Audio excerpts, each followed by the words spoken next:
the other aspect that I want to emphasize again is this idea of perfection, of self-consciousness. So very often you work with people and they come to you and say, yeah, I can speak, but I don't know my grammar, I know it's not perfect. So they feel that they will actually master the language when they master the grammar perfectly.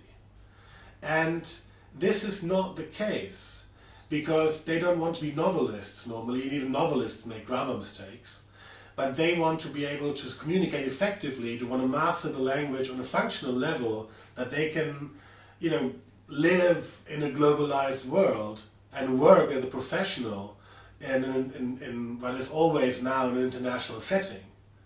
And in order to do that, they need to build that confidence that they can handle any topic, no matter how complicated in the language. And I think that's an important part of what we do. We use topics which are, on the one hand, interesting, they're relevant. I think behavioral economics is a great example for that. And on the one hand, it has a fascinating, deeper question, which is, what is human nature? Are we rational or emotional? Are we both or neither? And I think everybody wants to know about that.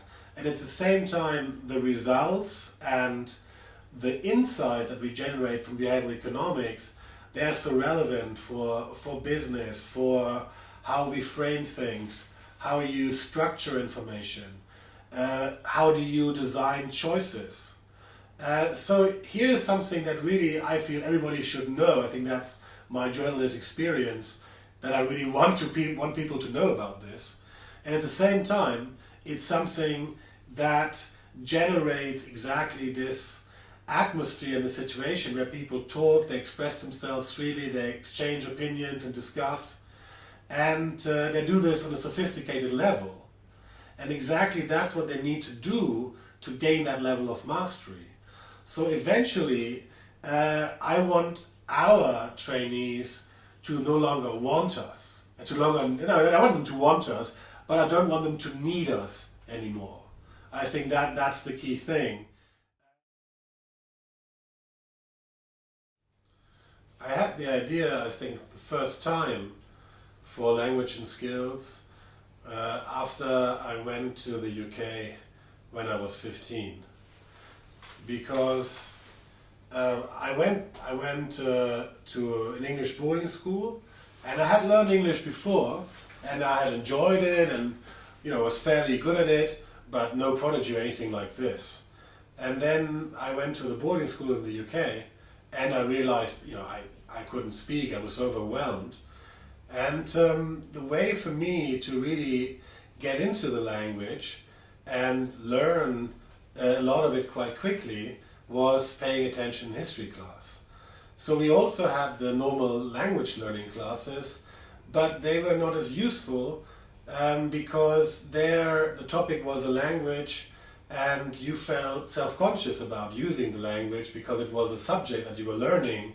So you were checking yourself, am I saying it the right way? And all of those things, they really hinder you speaking naturally and feeling comfortable with it. So that was what I realized when we were in the history class, was I was focusing on what we were learning on the topic, and I more or less forgot about that we were learning it in English. So I think that experience, that always stuck with me, how well that worked, and I really managed to learn English well and to master it enough to survive in the boarding school after 3 or 4 months.